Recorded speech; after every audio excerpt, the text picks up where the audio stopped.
the irony is the West is supposed to be free, the place of freedom, but yet there's no determinations in anything that the West is doing. There's nothing.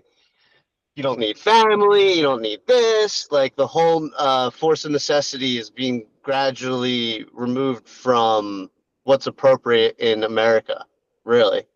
And that makes it harder to desire the right things, which then makes it even harder to even figure out how to feel what's the right feeling when desiring the right things. So it's a mess. It really is a mess. So yeah, I just wanted to say that.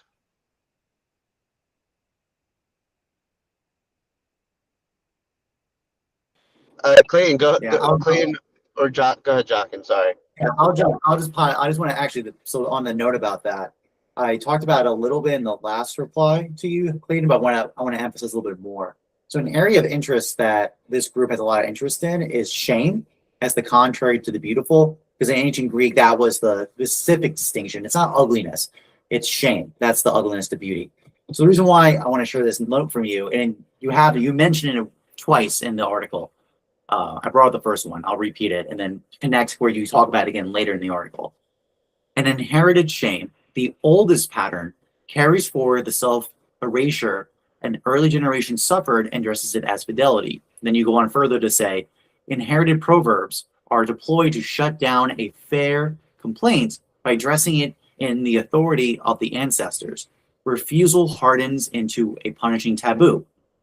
At the larger scale, it is the old rule that shamed left-handed children into writing with a hand that was not theirs, a purity that protected nothing and cost much. In a family, it is the silent treatment, the subject that can never be raised, the secret everyone is made to protect.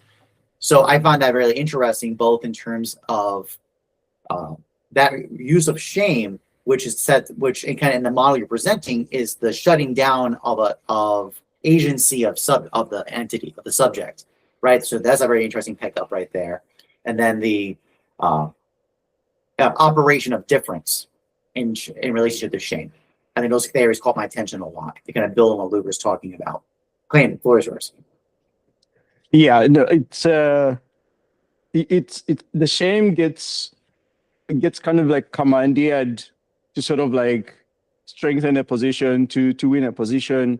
It's sort of like politicized. And, even building on what Luber was saying, it's like when it's pushed to the end, you have all these gaps, like it really breaks down the meaning, right? Because it's being used as a suppression technique.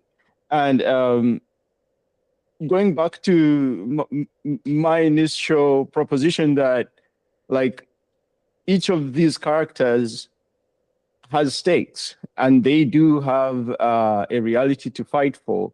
And this move of sort of like using like shame and like any piece of power to suppress them is sort of doing that. It's invalidating their sporting reality.